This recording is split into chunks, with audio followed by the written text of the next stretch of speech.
And for the next half hour, I have got Mr. C in the studio with me to discuss news on the national front and get some of that fantastic analysis in. Good morning, Mr. C. How are you today? Good morning, Shopper. Good morning, Lagos.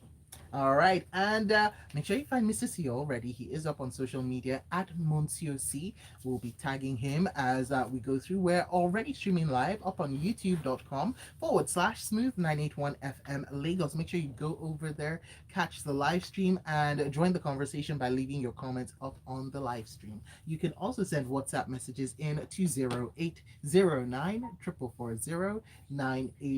and you can take it to Twitter as well. We are at Smooth 981 FM. If you tag us in your tweet and use the hashtag freshly pressed 981, let's bring those back. We'll be able to get your messages in on the show.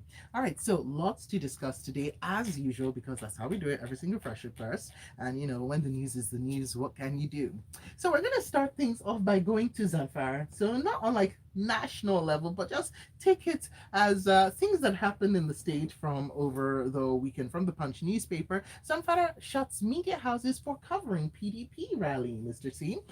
So this is three television stations and one radio station. We heard a radio broadcast, somehow to rub the salt into the wound. The State Commissioner for Information, Ibrahim Jasara, said the media houses were shut down for allegedly violating professional ethics by attending a rally organized by the opposition party People's Democratic Party in the state after the state government had earlier banned political party rallies rather for security reasons. Mr. C, what do you think about this new update from Zamfara? Okay, thank you, Shopper. So let's track back. During the weekend, an event held because now there are two conflicting explanations for what happened. The ruling APC government in Zamfara State says the PDP was conducting a rally, even though it had suspended rallies for safety and security reasons. Now, the PDP says, no, we didn't have a rally. We received defectors from other parties, and that was the occasion held. Now, at the said event, an individual was reported to have lost his life, and our thoughts go out to his family and loved ones. And 18 people suffered varying degrees of injuries and are being treated as we speak. Now, what is crystal clear is violence was perpetrated at this event. We do not know who started it, who occasioned it, but there is a promise by the Zamfara state government and the state police command to get to the bottom of this incident and ensure that the perpetrators are brought to book. I'm not holding my breath on this. This is another sad example of politics and the way it's practiced in Nigeria. Now, officially, campaign season has started. What really and truly, we use security reasons to stop constitutionally guaranteed rights. But moving away from this, there's even something more disturbing in the story. Now, the Zamfara state government shuts down three TV stations and a radio station. Mm-hmm. According to what power?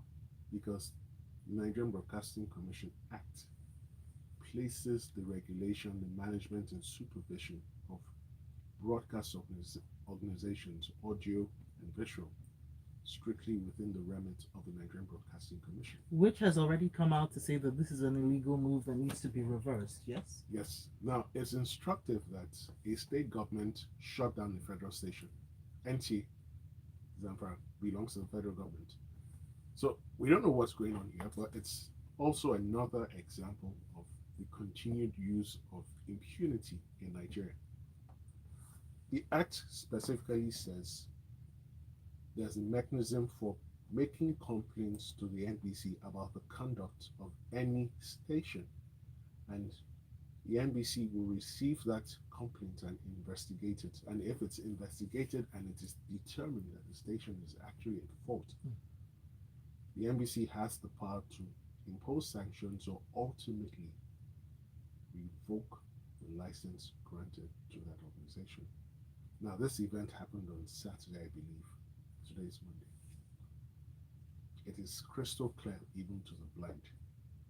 that no complaint was made to the NBC, no investigation process commenced, let alone finished. And there you have the state government shutting down the means of information. And we must understand the citizens have the right to be informed of what is going on around them. You cannot claim to be Democrats in a democratic setting and shut down the means through which information is disseminated. Because we must remember that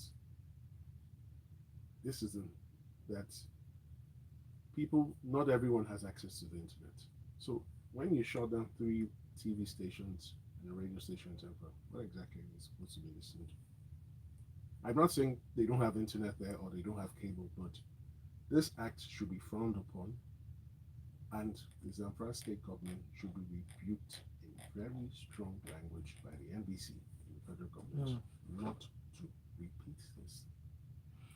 Well, the NUJ is on this as well, so I'm pretty sure this is not going to die down anytime soon. And I just remember something, Chopin.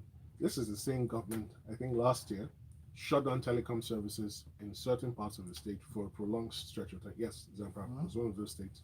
So they have, it seems they have good history for doing things like this. But they need to remember Nigeria is a democracy, no matter how flawed it may seem to be. It still remains a democracy, and things must be done the proper way. If we continue to do things this way, we will never have strong institutions. And if we do not have strong institutions, then the very foundation of society will continue to be threatened and will continue to be eroded. All right. Well, I would say that take us through the tenets of a democracy and see which boxes we tick. But that's a conversation for another day. All right, let's move on now to this next article. And it comes in from the Daily Post. And once more, we're touching on flooding because the water isn't going anywhere currently.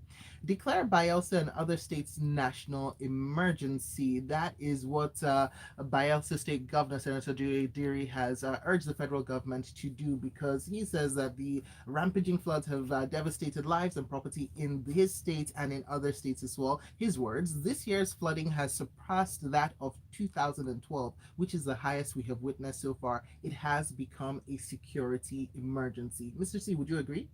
Yes, it has. So it's very sad. And before I start, our thoughts go out to the thousands, if not millions, of Nigerians who have been severely impacted by this flooding in Kogi, Bayelsa, and other parts of the country. And we pray that the government will get its acts together and bring a lasting solution to this menace. Now, we took a story here last week, and I think Cheta was here. Cheta actually spoke to it.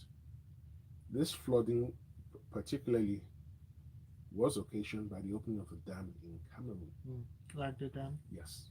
Now, for whatever reason, the counterpart dam that should have been built in Nigeria, which would have accommodated 1.5 times the volume of water released by Cameroon, either has not been done or has not been completed because I've seen an article that suggests it's 80 or 90% complete. Over 40 years? Just wondering. But Yes. okay. So here we are. We have this problem, and if it had been done when it should have been done, this would not be an issue. But beyond that, the states get ecology funds. The big question now is, how are these funds being used? Are they being used properly? Are the funds adequate? Are the funds sufficient? Do we need more funding? Two, what are the state governments also doing, given that this is not a new occurrence? It's happened in 2012. So when the weather forecast agencies, when the relevant state and federal agencies sit every day, what exactly is the plan? You know, for example, Bielsa is a state below sea level, just like Lagos. What is the plan? Do they run event scenarios, worst case scenarios, that in the event of prolonged and extreme flooding, what is the plan? Nigerian Emergency Management Agency, NEMA, what exactly is going on? What is the plan for now to provide relief and succor to the victims? What is the medium term response? coordinated response by federal and state governments, and then what is the long-term solution? We don't have all these details. And interestingly, this now provides an additional topic to grill all the candidates on. Mm. Now, something that I'm even just looking at is kind of the data, right? One, what I would love to get is some of the data on the rainfall levels, right? Because this is okay since 2012, but do we know how many millimeters of rain fell? Do we know what's the average rainfall is for the year versus for a month versus what we should expect within a day? Because just when I cover international news earlier on in the show, what I'll see is states like or countries like Australia, they'll talk about how they've had a year's worth of rainfall in a month, and they'll be able to give you the numbers so that you're saying, okay, so this is just an unexpected weather event, so that it might not be something that you can plan for. But if we see these patterns coming up annually, you know, So it goes back to what I said. When these guys sit down every day and report for work, what exactly are they doing? Because it's sad to rubbish their efforts, but you are judged on moments like this. So for the 9 times you get it right, you probably won't get any commendation. The one time you slip up and you get it wrong, then we're here on radio, we're here on TV, and we're analyzing and asking all these questions. So record keeping in Nigeria is also an iffy game. It's doubtful at the very best. Some of the figures can be questioned. But even with those figures, we should start to plan. That's why I asked, what is the immediate plan? What is the medium term plan? What is it? What does it comprise of?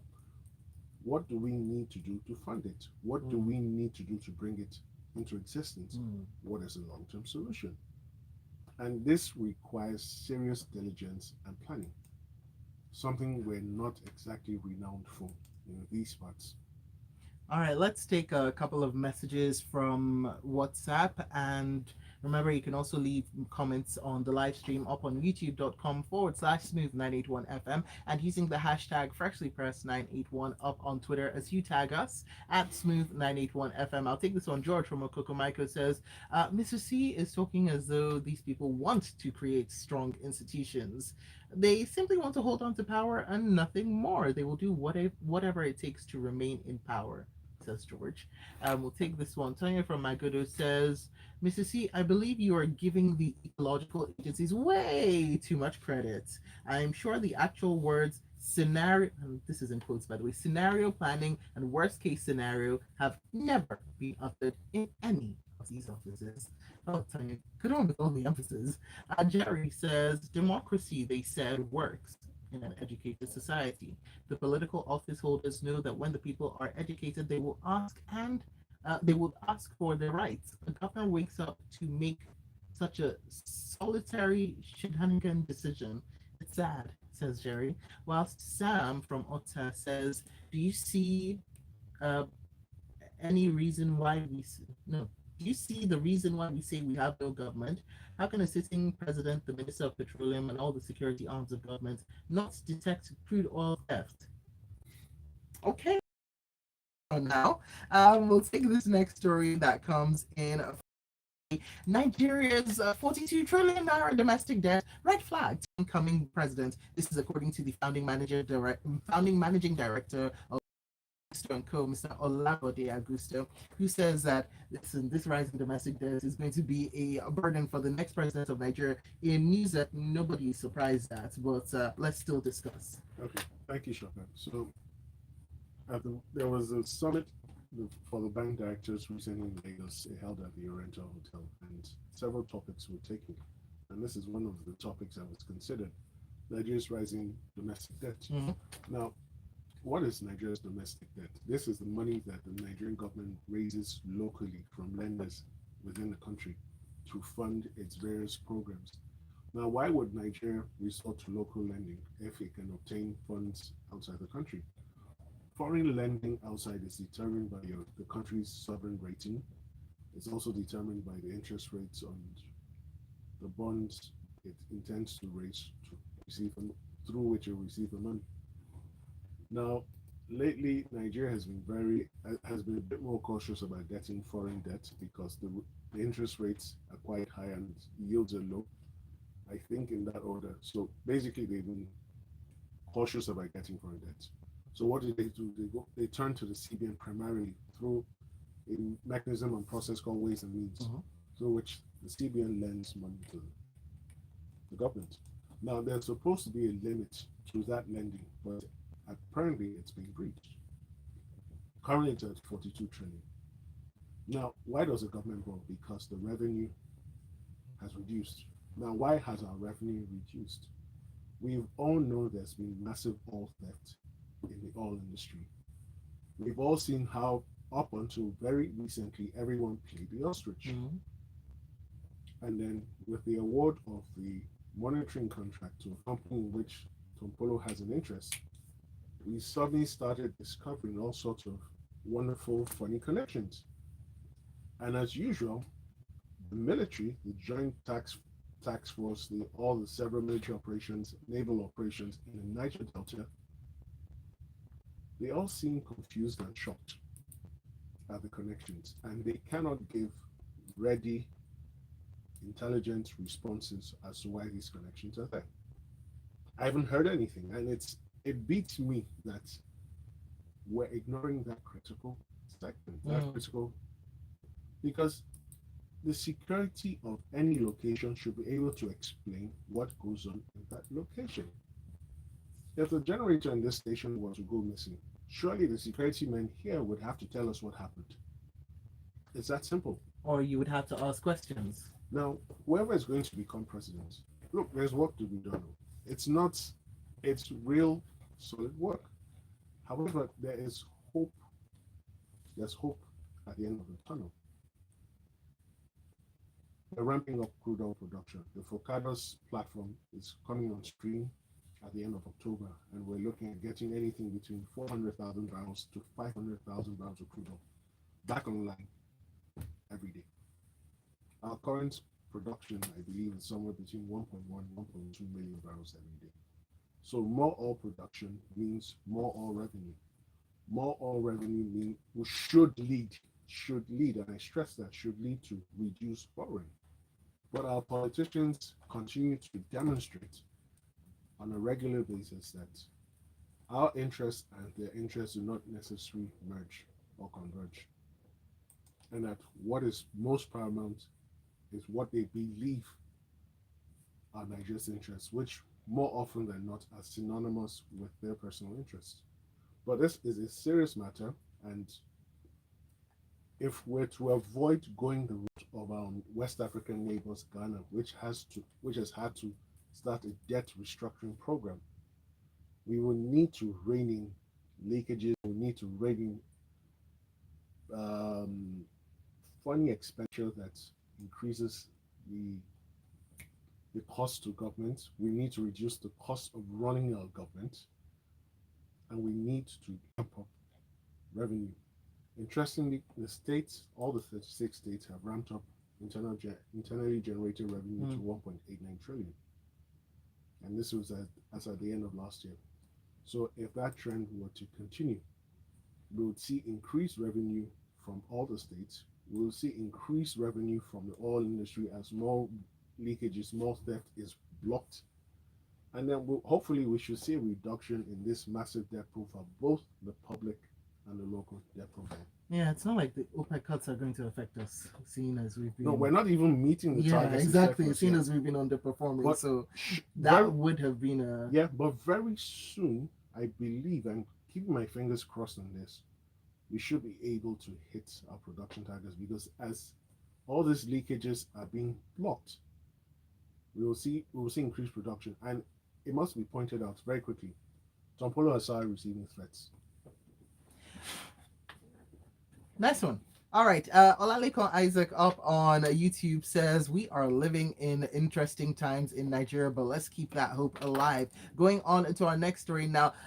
Keeping hope alive. From the nation, Warrior Refinery to begin full operation December 2023. As we, uh, this is You need to see Mr. C's face, but that's only for YouTube. As we talk about output and increasing output, let's actually get that refining conversation. Well, let's continue it and push it further. So maybe that's what the Warri Refinery will do for us, because we heard from the acting managing director, Mr. Desmond Iyama, who said that the full operation of the refinery would commence in December 2023. This is C.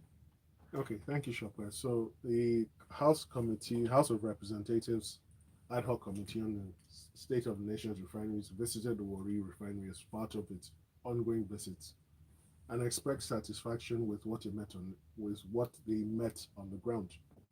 Now, what did they meet on the ground? Nobody knows because there are no details. We don't know at what percentage of the job they're at. Mm. What percentage of the job has been done? What percentage of the job remains undone? But if we're looking at a December 2023 date for resumption of full production, we can safely assume that they haven't gotten up to 50% yet. We can safely assume. Look, You know this what is they say is October about 2022. assuming, so I'm not going to safely assume anything. No, but Shopper, Go this is ahead. October 2022. Uh-huh. 12 months from now. No, Uh-huh. 14 months from now is when they're promising Uh-huh. full resumption. Now, beyond that, beyond rehabilitating the four state-owned refineries, there is a network of pipelines that was designed from the very beginning to transport crude to various parts of the country so that we wouldn't have this menace of oil tankers supposedly traversing our highways carrying petrol. Now, those pipelines haven't worked optimally in a very, very long time. Two, and this is part of the problem with fuel subsidy, we don't see those tankers on the road, but yet we see the figures they ascribe to fuel subsidy. So fingers crossed, I'm not holding my breath. December 2023 will surely come, and we will know for a fact, for certainty, if the Warri refinery will come on as promised. All right, and this one comes in from the Guardian newspaper. The federal government is keeping mum on something. We're unaware, they're saying. So, release of Boko Haram terrorists. We are unaware, government insists. This comes a week after the discreet release of about 100 Boko Haram terrorists from the Kirikiri medium and maximum security facilities in Lagos. We've heard nothing from the Nigerian government, who has refused to acknowledge that there was even any such incident, the article from The Guardian says, although it goes on to say that the prisoners were allegedly set free as part of a swap deal for the release of the 23 remaining passengers who were abducted in the Abuja Kaduna train incident on the 28th of March. Okay, so very quickly, Shopper. This is sadly in line with the posture of the current administration and I dare say previous administrations. There's a reluctance on the part of government generally in Nigeria to be open and frank completely with the Nigerian public. Now, there were rumors that Boko Haram detainees were going to be released so that the remaining kidnapped people from the Abuja Kaduna train incident will be released. Mm-hmm. There was complete government silence at the time. Well, guess what? These detainees were allegedly released, and then the abductees were also released.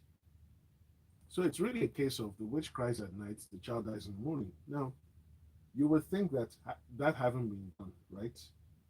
They would even come out and say, okay, for security reasons, we cannot comment on this matter. It's just pure radio silence.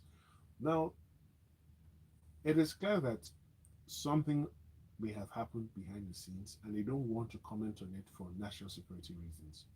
Because let's let's look at a hypothetical scenario, right? Let's assume there were detainees at any point in time and they were released. How do you come out and admit to the populace heading into an election that, yeah, we caught these guys, these terrorists, we detained them, but before they could get their day in court, before the court could pronounce on their innocence or otherwise, we released them? Well, Mr. C, I have to say the populace is not exactly expecting stellar behavior and stellar results at this point in time. Wouldn't you agree with me? And the the lack of information gives rise to something that I've noticed a lot, which is people come up with their own theories because nature abhors a vacuum. So if you're not going to give information, people are going to come up with their own information, such as when we see prison outbreaks, people will now be like, why was there nobody there? Why did the security detail get changed? And suddenly it becomes, oh, the government was complicit in this. So I agree with you, Chopper, but I also understand that there are certain parts of the nation's security operations plans and the otherwise that cannot be disclosed for whatever reason. Now, maybe this is what this falls under this, but a simple comment. It's a matter of ongoing national security, and at this point in time, we are not at liberty to discuss the veracity or otherwise of the information debated. That would suffice. But to completely keep quiet, it's sad. And like you said, it's not some people are not expecting any stellar performance from this government or previous governments, but we must improve. We must continue to ask the questions. And as a new set is warming up to take over, they must know it can no longer be business as usual. As the pendulum has been shifting, have we been moving forward or backwards, would you say? We'll be moving in along with the pendulum. So if it moves forward, we move forward. If it moves back, we move back. What trajectory is it on right now? Forwards or backwards, in your opinion? More backwards, Hmm. I would say. Well, you know what? There's always room for improvement as long as there's life, there's hope. True. So there you have it. And by the way, when I talk, government is a continuum, okay? So I'm not looking between parties. I'm just looking at the trajectory of government and the decisions and the policies and how they have affected the citizens of the country, both inside and outside, by the way, because a lot of us are now outside of the country. I would like them to be on their way back in. All right, let's take a look at your messages now from WhatsApp. Danny from says some of the detainees were reportedly held for over 13 years. How do we arrest human beings for 13 years, he puts in bold, without a judicial resolution of their matter? This one in from Lizzie says Nigerians need to hold the administration accountable by ensuring that we vote in 2023. This one B from Lucky says, Mrs. C, the biggest leakage we have in our economy at the moment are the subsidies in foreign currency and white products. These subsidies create an infinite demand, so the foreign currency disparity will never close and your forex will continue to deplete. So it wouldn't even matter if you ramp up production to 3 million barrels per day. Uh, that's B from Lucky. Wow. Um, but wouldn't that be great if we could do that? Tonya from Magodo says, keep hope alive for full operation of Warri Refinery in December 2023! Exclamation mark, question mark, exclamation mark, and the list goes on. What did they see that gives them the confidence that this target is even realistic? Do we actually realize how much wrong can go in one full year in this country? He puts in caps lock. Goes on saying this is kind of hilarious. From the Daily Trust, let's quickly look at this one. Just a minute, Mrs. C. We don't have transport fares to go to work. That's what the president of the Academic Staff Union of the universities, Professor Emmanuel Oshedeke, has said. Mrs. C. I think very quickly he's just being, well, he's being dramatic. That's the way I'll put it. Look, please, how much can it possibly cost to get to your school?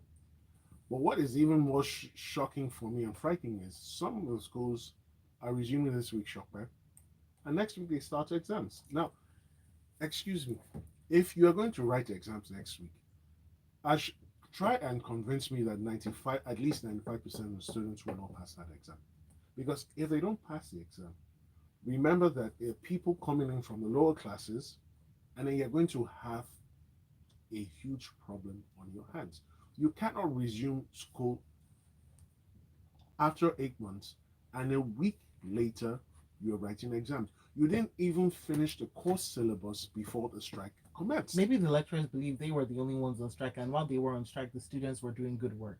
Who knows? But this also goes back to an issue that was brought up that people said no to. Well, a number of people said no to. Some people said yes, they deserve it, and that's the key matter of them getting paid for the 8 months that they were on strike. Hmm.